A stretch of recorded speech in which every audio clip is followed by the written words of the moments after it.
Counting হয়ে আসলো আমাদের 81।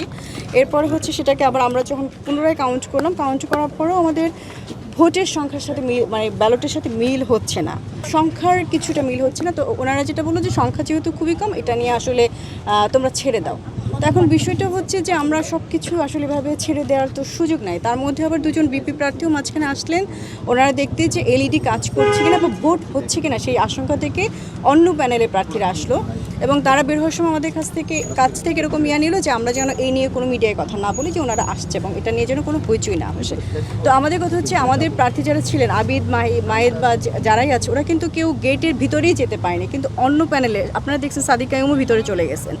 মৈত্রী হলে স্টিল নাও আমাদের প্যাকেটই ওপেনিং করা হয় না, ইভেন ফজিলাতুন্নেসার হিসেবে আমরা জানি না। একে তো সাদিক কাইয়ুম গিয়েছিলেন, দেখেছেন শুরুতে সে আমাদের প্রতিবাদের মুখে বের হয়ে আসছে।